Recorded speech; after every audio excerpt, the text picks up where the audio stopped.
welcome to lecture 55. In this week we have started discussing few elements of your competencies which will enhance your performance at the organization level and also personal level. So, those competencies we have discussed in the first 1 or 2 lectures in this week, and in the last lecture we have discussed that effective negotiations, how effective negotiations can solve larger problems and what are the skills and competencies and preparedness required at the negotiation at the personal level and also at the group level. Today we are going to discuss another very important aspect of the organizational and the personal effectiveness, that is the communication skills. You know that communication skills is one of the very important skill which is essential for a city managers who are working at the local level or any organization of the urban government. So, we'll under this lecture we will see what are the basic elements. So, we will see the significance of the effective communication. We will start with this element, then the types of communications we do in the office or in the workplace, and to understand in a better way we will discuss a theory which is called transactional analysis theory, for which is required for the communication, and also we will discuss some amount of effective listening, and also we will just mention the writing skill, what are the salient features in the writing skills, that also I had mentioned in this lecture. So, the effective communications are done with the objective of, sometimes it is an information in the office or the organization, we send the communication for giving the information or education. Sometimes we get the notification or we get the information for educational or awareness reason. It can be an advice, we can get written instruction from the office or from the higher authorities as a advice which has advisory role. It can be a warning, it can be an order, office order, or simply a notification. It can be kind of a common undertaking or common declaration. It can be a declaration or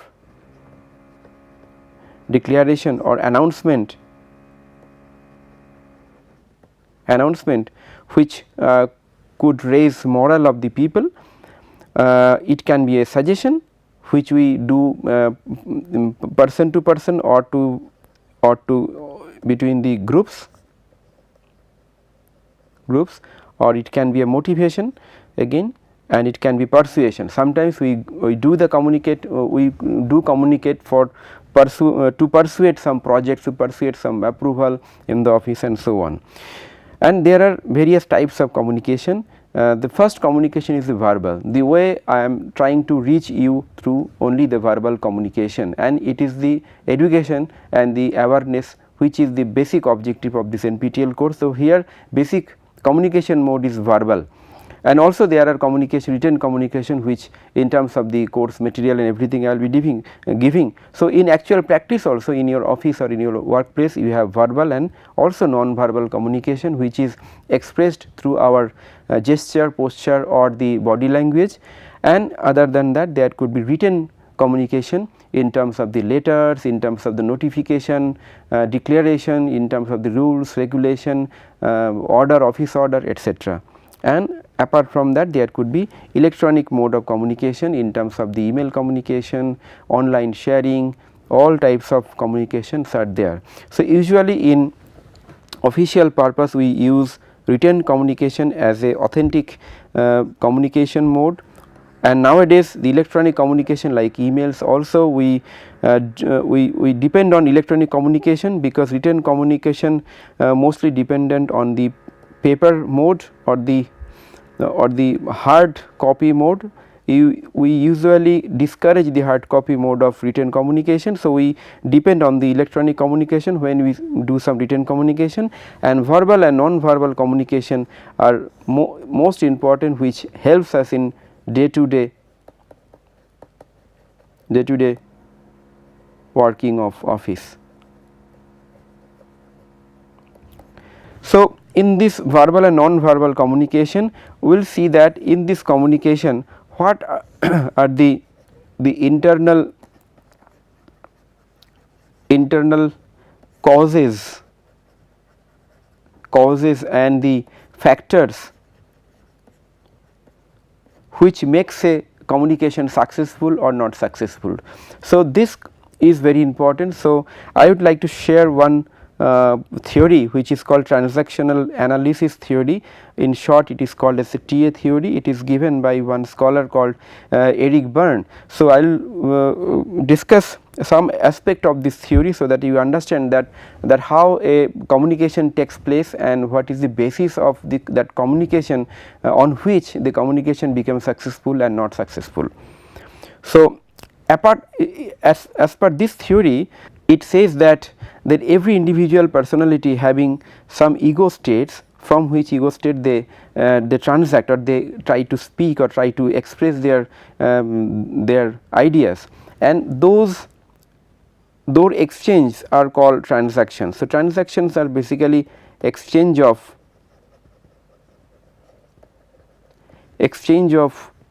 ideas, emotions, information, etc. right, and there are various other elements like strokes, games, etc. So, we are not going to do all this in this lecture. We will just mention this first two, so that you can understand, and these are applicable at the individual level, community level, and organization level as well. Now, in this theory, basically it is based on the concept of ego states. Ego states is nothing but the state of mind. Basically, ego state is a state of mind from which we talk. State of mind, for example, the state of mind which I am having right now, and the state of mind which I will be having during the weekends when I will take my family to some holiday will be completely different, and same to you whenever you work in an office, the state of mind and when you spend time with your friend and relatives are completely different. So, ego states are defined as a state of mind, and it is defined as a set of consistent and coherent pattern of thinking, feeling or behaving. So, if you see the keywords, the thinking, feeling and behaving. So, starting from the state of mind, that is the thinking, it is the own feeling, and then behaving, that is we are trying to interact with the people or the community. And based on these ego states, the communication consists two things, one is response and one is stimulus. Stimulus is what we get from the environment, and response is that what we return to that stimulus. So, these two things you should remember. I will come back again to this term. So, stimulus is basically what we get. It can be a written communication, verbal communication, non-verbal communication, and in return verbal, non-verbal communication, and that is called as a response.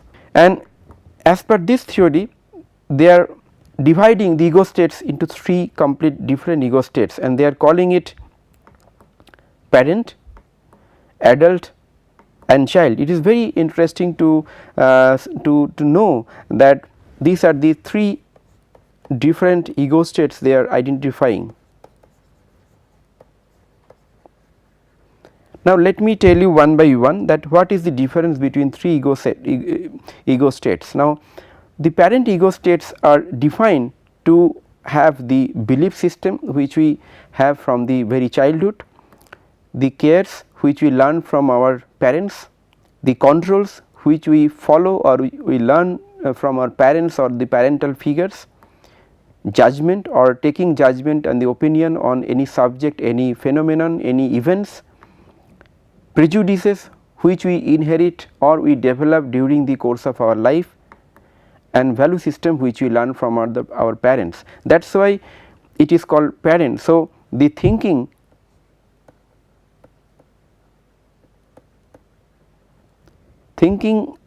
pattern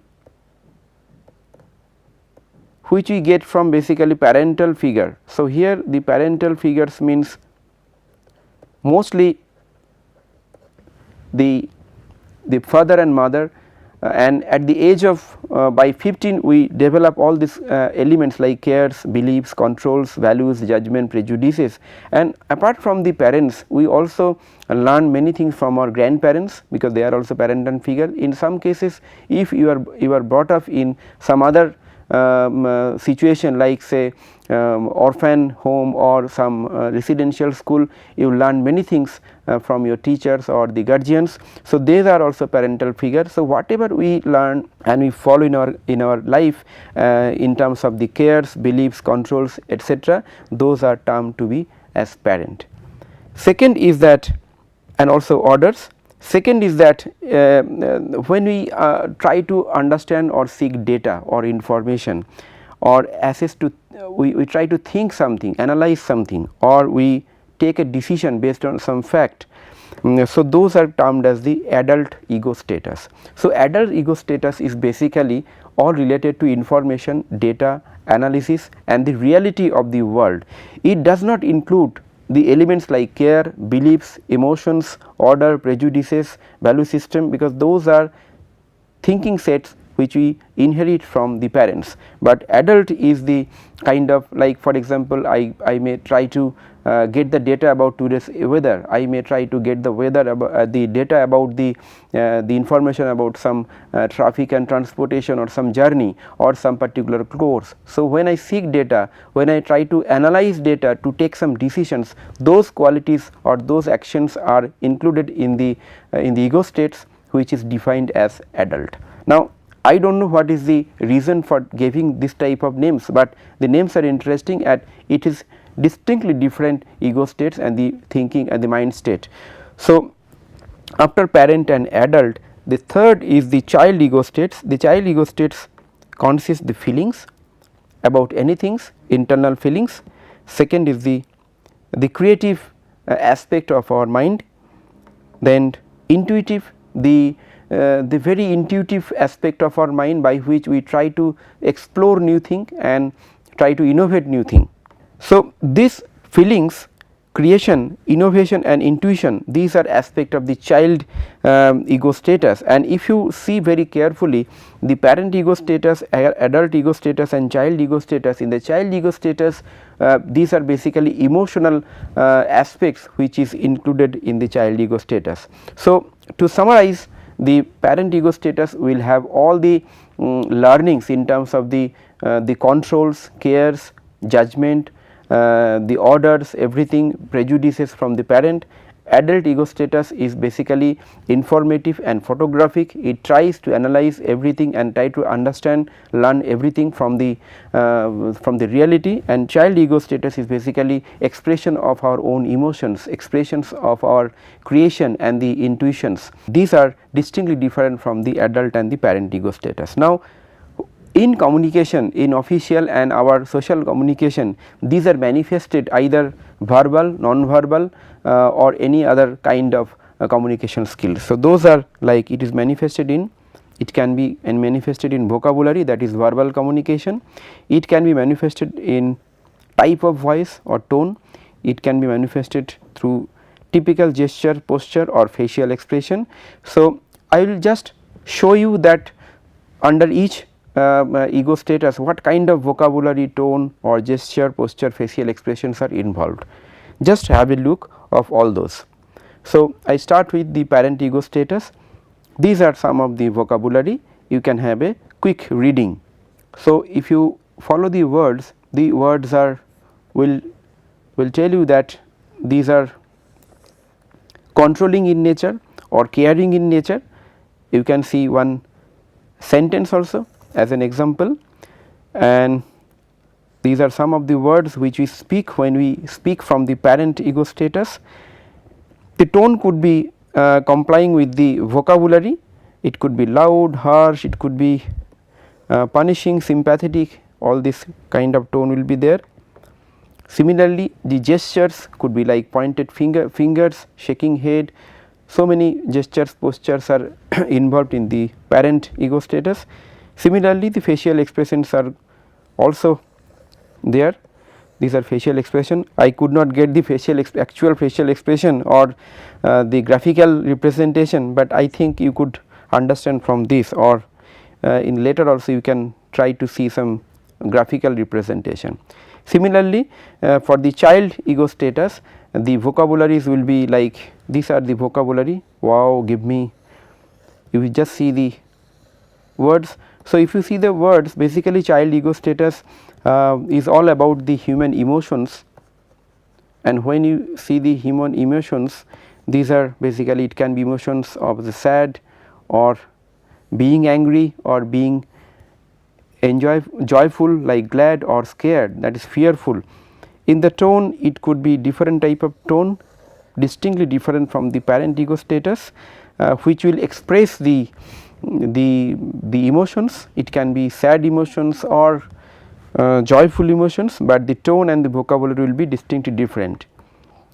In the gestures and posture, the gestures will be more soft, not a very rigid one like the parent ego status. The facial expressions will be also different. It can be tears or expression of the eyes or your head or various different type of expressions. So, these are also different from the parent ego status. Next, let us see the adult ego status. In the adult ego status, it is basically this ego status where people try to understand, try to analyze and try to make decisions of the life. So, they make questions: what was the problem, what was the internal problem, what was the inner critical problem, what is the physical surrounding, what was your thought, what is your body language, what did you decide. So, if you see the set of questions, these are basically, we generate this type of questions and insights for any events, any phenomenon or any person. Similarly, it will be expressed in through the vocabulary like how, why, when, where, what, all these are. So, 5 W's and H. So, these are basically vocabularies for the adult ego status. In the tone, tone will be clear and calm. For example, now I am expressing the lecture from a adult ego status completely. Because my tone is clear and calm, I am trying to giving some information and I am trying to seek some information, trying to raise some questions so that you can understand better this subject. So, this is a typical example of a adult ego status communication. From the gesture and posture, it will be straight, lean forward. So, gestures and postures and facial expressions are completely different than the parent and the child ego status. So, I hope you got some examples of the parent, adult and the child ego status. Now, they express, so adult ego status is the symbol of thinking and learning.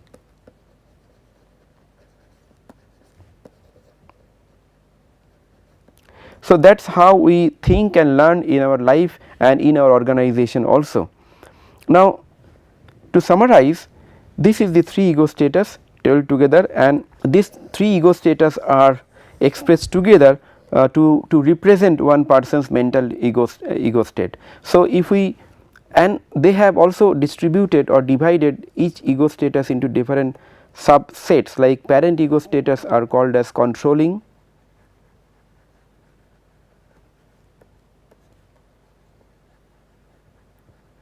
and nurturing.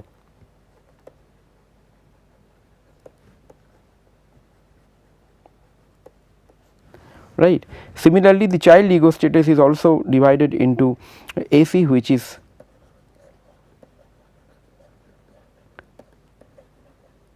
adapted child, where a child try to adapt with the situation and the environment. LP is called as a little professor. The name is very interesting because they have given this name. The meaning of the little professor is that the mental state of the child which tries to explore something, to to create something, to innovate something, and NC is the natural child.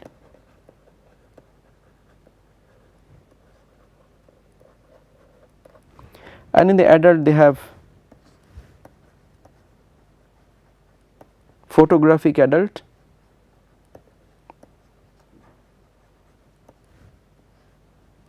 so where we see and try to learn everything, and another is the analyzing, where we try to analyze the data and try to take a decision. So, these are the subsets of the every ego state. Now, they are saying that we communicate from the particular ego set, and that is the stimulus, and the response also will come from another ego set. So, the stimulus and response will come from a particular ego set, either it will come from the parent, child or adult, and it can be different, like stimulus and response could be different. I will show some examples so that you understand how the communication takes place. So, based on these exchanges there could be 3 types of transaction, and this transaction will lead 3 types of communications. So, first one is the complementary, second is crossed, third is the ulterior. So, these 3 transactions are linked to 3 laws of the communication that I will discuss now. So let us see some of the example. So, example 1, this is the ego state of one person and this is the ego state of another person, and this is the communication which is taking place. Now, if you see this communication, that these 2 persons are talking about the unions, and it is the discussion is basically judgmental or opinion based. These are neither information, neither this is the expression of the emotions. So, this is basically stimulus is also from parent to parent and response is from parent to parent. See the second example. In the second example, it is the exchange of the information. What time is the meeting? It is 3 p.m. So, it is the exchange of the information. So, it is the exchange between the adult to adult. See the third example. Just read the communication, you will understand. So, it is the expression of the emotion or the feeling,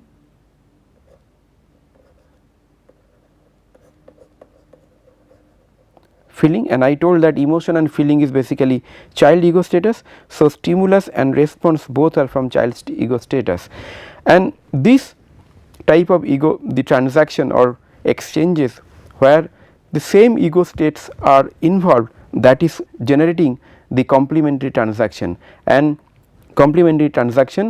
here the complementary transactions are appropriate, expected, simple, and lines of communications are parallel.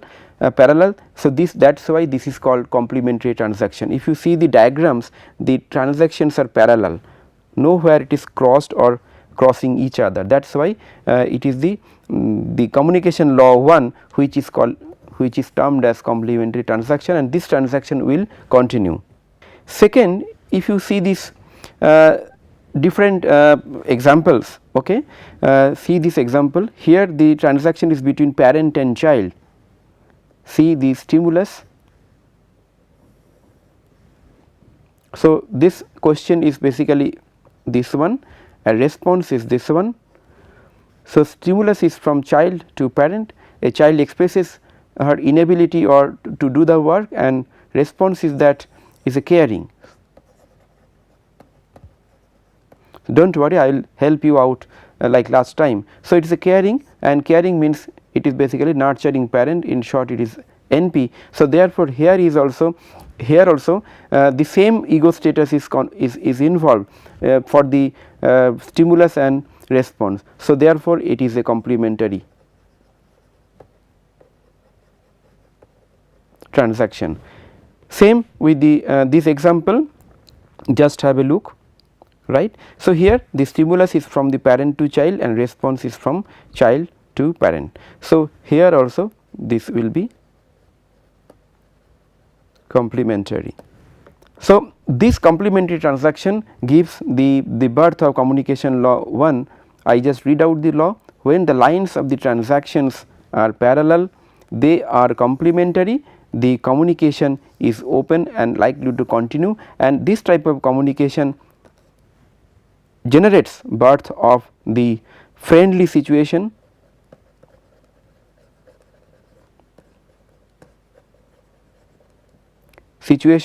and because it is a very healthy communication, because lines are parallel and it is happening between the similar the same ego status. Now, see these examples. Okay. So, the stimulus is basically adult to adult because it is asking for the information, but the response is from parent to child because it is somebody scolding somebody because of the being late. So, here in this case, in this example, you could see that the communication lines are crossing each other. right. In the second example, you see that somebody is trying to comment on something, that why had you to say everything to your boss from parent to child, and another person is trying to give the response from parent to child also. So, here also the lines of communications are not parallel, it is crossed. See the third example. So, this is an information stimulus, and response is basically from the child to parent. Probably this is the communication between husband wife probably. So, you can see that it is a crossed communication. So, in this type of communication, see few more example just for better understanding. So, here it is a cross transaction, and here even if it is not crossed, but it is not parallel, right. So, this type of transactions gives another communication law. I just read out for you. When the response is not from the ego state addressed or is to a different ego states, lines of communication cross and communication stops, noise may go on. That means there will be noise, there will be differences, there will be conflict, and there will be the communication cannot continue.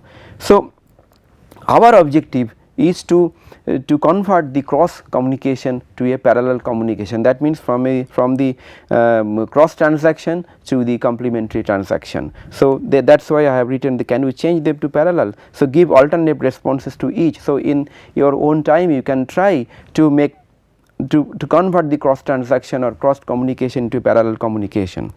Third one, just see this type of transaction.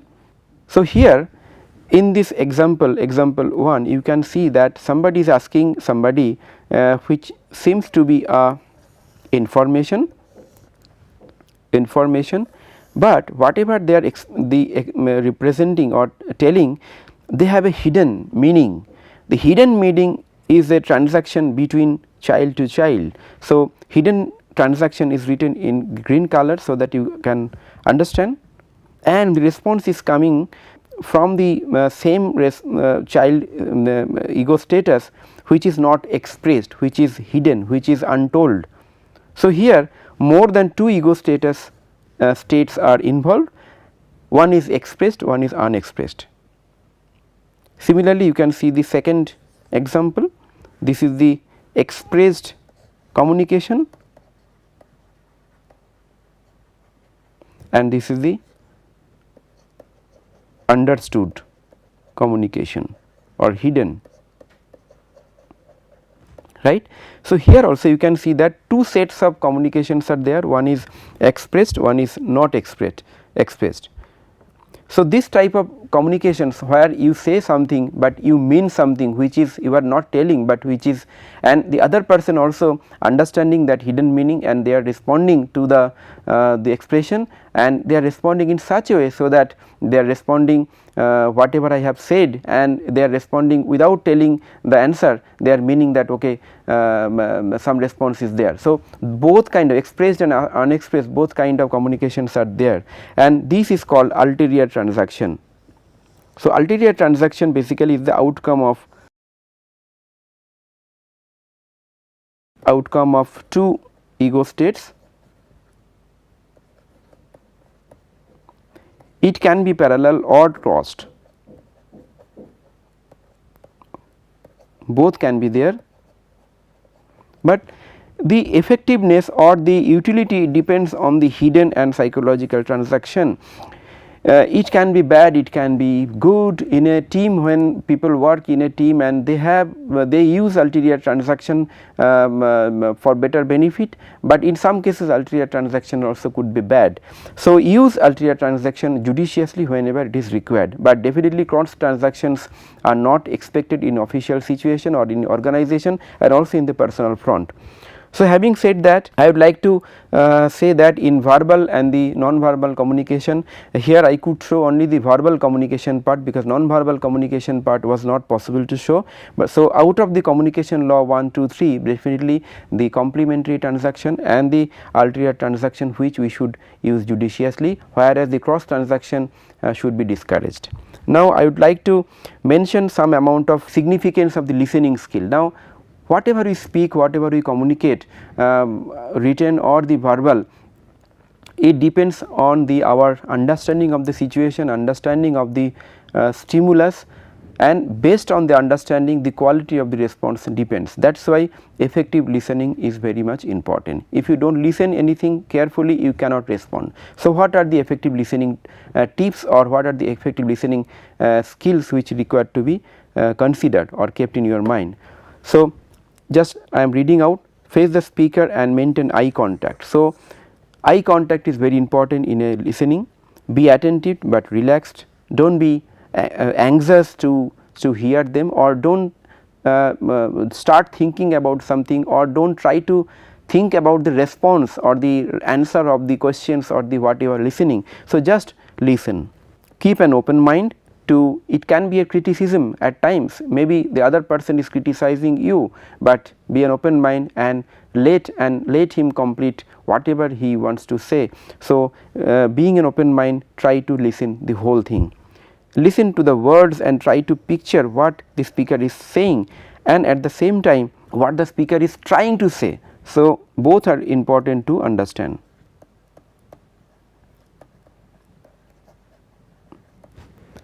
Do not interrupt and do not impose your solutions in between the listening.